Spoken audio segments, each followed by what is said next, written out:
Hello, Assalamu alaikum everybody. Hope you're all safe, sound, and healthy. And it is 10:25 a.m. and it's the 10th of February 2024. The sun is out, the birds are chirping, people are doing their laundry. You might hear a few of those sounds in the background. And I'm back because in my book, it's not interesting. In my book, it's just very pathetic. But the interesting factors here are, how the army basically fell flat on its face, how Nawashi fell flat on his face, how Maryam Nawaz fell flat on her face, despite the fact that they brought out the uh, polling agents, they beat them up, they tortured them, they forced their people in, they closed the doors, and they stuffed forged ballots in. So, to artificially increase the voting. Remember, the reason why it is so understood that they have stuffed is not that some of them were already caught red handed. Trucks were seen loaded and unloading stuff, and also breaking down boxes and adding new boxes and whatever it is that the army was so busy doing all over Pakistan. It's not just that people were witnessing this, but also the fact that the overwhelming victory that the PTI candidates who were forced to contest the elections as independent candidates, their victory is in their hands. Literally, they have the original Form 45 in their hands, and they have won. Each individual has won no less than a whopping 50,000. Okay, 50,000 votes, as they are literally 50,000 votes ahead of the PMLN and the PPP members. And the only way to counter that, because you see, a total of almost 3 crore votes were cast.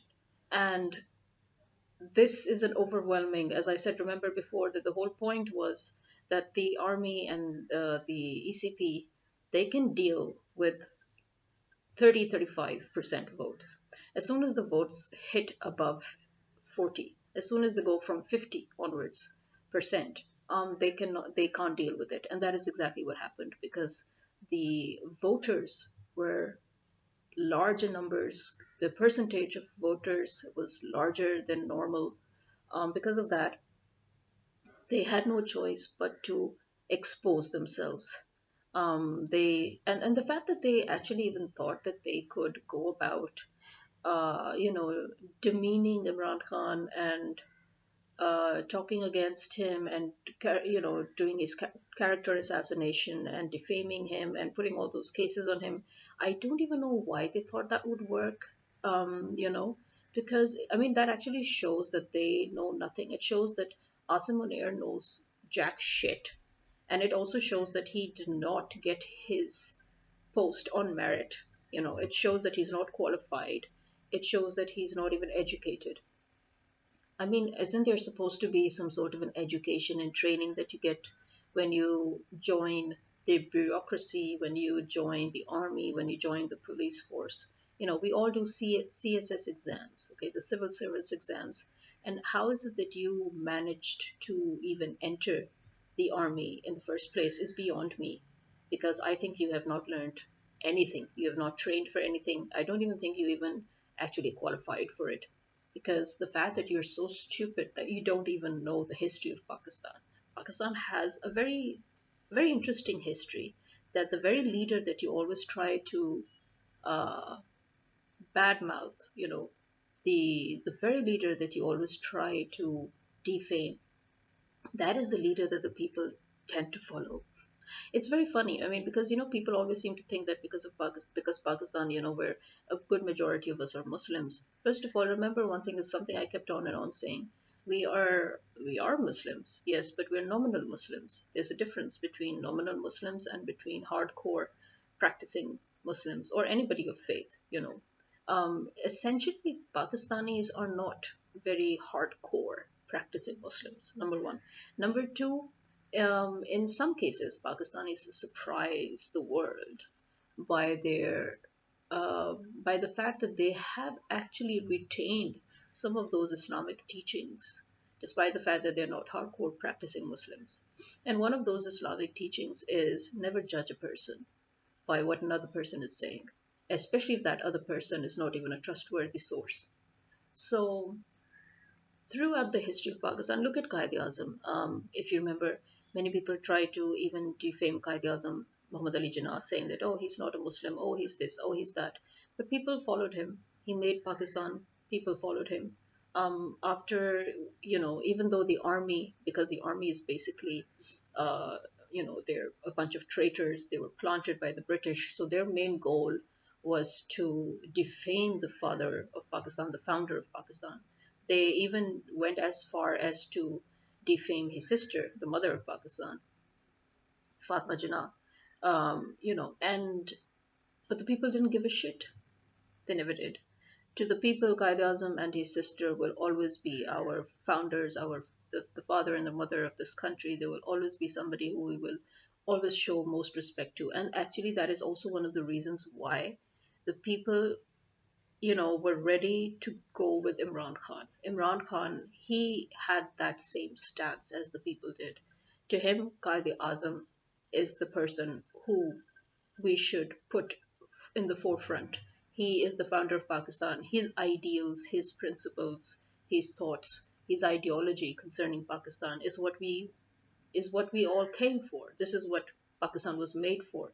So to adhere to that original ideology behind Pakistan, that was Imran Khan's stance. And that is also, I think, one of the reasons why the people, they just immediately trusted him and they decided to bet on him. So I think that shows the sheer stupidity of the army chief, the establishment, the politicians who thought that if they went around defaming Imran Khan and doing a character assassination, slandering him, that the people would just get turned off. No, that's not how it works. As I said, it shows that you know nothing about Pakistan. You know nothing about the history of Pakistan. I mean, even I realized this a long time ago when I read through history, that of how they tried to defame Qaid Azam, and how yet so many people followed him, and how even after Pakistan was made, when Qaid Azam died, when he passed away, how certain people, those same treacherous elements that were planted in Pakistan, how they tried to say that, oh, he's not a Muslim, oh, we're not going to do his funeral and this and that. But there was a scholar, a Maulvi, who said that, well, excuse me, he is a Muslim and he's the founder of Pakistan, and I'm definitely going to say his funeral prayers. So, you know, uh, and that is why, again, the people were all there. So, right from the start, these treacherous elements in Pakistan that were thinking that they could defame a character, they know jack shit. First of all, they know jack shit about Islam. Second, they know jack shit about the people of Pakistan. Because, as I said, in Pakistan, defaming somebody, slandering somebody is against the law. And nobody cares for people who backstab another. To us, anybody who suddenly starts slandering or defaming another person is just basically an idiot or untrustworthy or a backstabber, you know. And then, if you look at our experience with Nawaz Sharif and with Zardari and all the bitter experiences that the people of Pakistan have had, if anything, that would turn them against these people. And these same people who themselves actually are of bad character, they themselves are untrustworthy, they themselves are corrupt, and it's on the record and the whole world knows. And when such people stand up and try to talk about Imran Khan and try to say that he's corrupt or he's dishonest, which again the whole world knows that he's a very honest man and he's a principled man. So we all know Imran Khan's weaknesses, mind it. We all know his weaknesses, we all know his strengths. That man has been in the media, he's been on the spotlight for decades. He has nothing to hide, okay? His very life is transparent. There's nothing, really, nothing for him to hide, nothing he can hide. He is an open book, literally. I think we know more about Imran Khan than we know about Maryam Nawaz or Shehbaz Sharif or Nawaz Sharif, come to think of it. We don't know their hidden dark secrets. There are so many rumors surrounding them of their sadist personalities, their cruel personalities, how they've treated other people around them. You know, there are so many dark and dangerous rumors surrounding Zardari and surrounding the Sharif family. These people are not liked by the people of Pakistan. And when somebody who's not liked thinks that he can go and put all his crimes and all his sins on another person, how do you think the people would take it?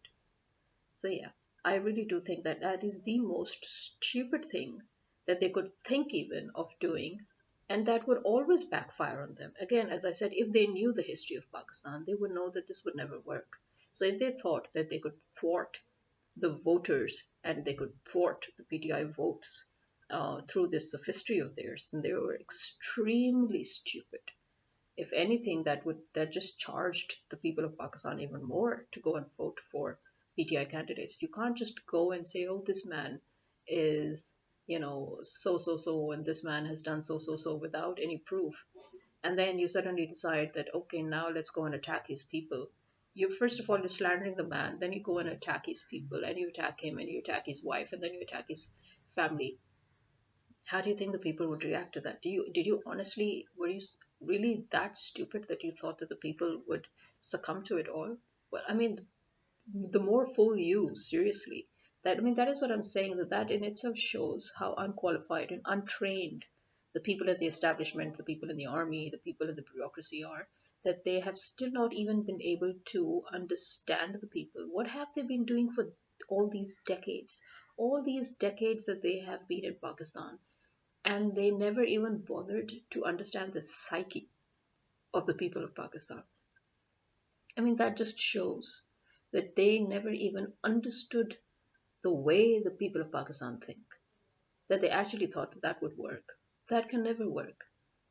Anybody, anybody who is suddenly slandered or defamed, anybody who suddenly gets his character assassinated, he will be the first person that the people of Pakistan will most probably look to protect. Okay? Because the people of Pakistan are not fools. They're lazy bums. Okay? They're very lazy. They're very especially the older generation, the generation before us. They were compromised, they were lazy, they were complacent. But again, I keep on and on telling you, you're messing with the wrong generation. You're messing with my generation, which is extremely bitter. Thank you very much. And the next generation, which is even worse off than we are. So who were you really planning to fool here? Yeah, more fool you, seriously. That is the most stupid thing I've ever heard. So you cannot try to change the 3 crore votes that forms the PTI's vote bank at the moment. That the fact that the voters have made their statement. Okay, the people of Pakistan have made their statement, and their statement is that we want Imran Khan, we want PTI, and we want, this time we do not want him to compromise with a coalition government. We want him to have a one party government. We want him to have the full government, and that's exactly what he has. Okay, right now, if you look at the votes, the original genuine votes, you would see that PTI has won basically 100%. It has won more than 2/3 majority, that it can easily form its own government without any other party involved. 100% PTI government can be formed throughout the country. That is what the real votes have said.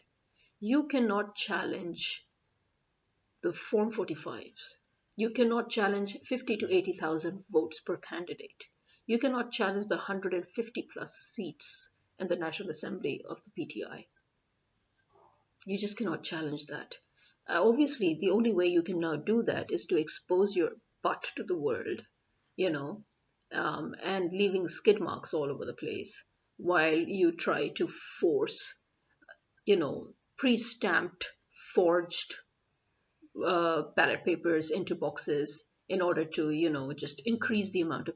These are, you're again once. This is something again which is not new, because the government has always been known to increase the number of actual voters to suit their purpose. I mean, they've been doing that before. They've always done it. But then again, before that is because the turnout was low. But this time the turnout is so high, it's already at its maximum, that now if you try to make 3 crore into 6 crore votes, that's impossible, because we all know that most of the voters that whose names you're forging, they're probably dead, they don't exist, they're ghost voters, or there are people who are abroad who are finding out that their names are being used when they're actually abroad. And these cases have already been exposed. So you can't you think that you will just force it down our throats because apparently America is more important to you than the rest of the world. Apparently your masters in America are so much more important to you than the people of Pakistan. Apparently you fear America more than you fear the rest of the world and the people of Pakistan. But you know what? At the end, when you will be caught and hanged and butchered, America will be the first person to leave you and run away. Just keep that in mind. This is me signing out. Khuda Hafiz.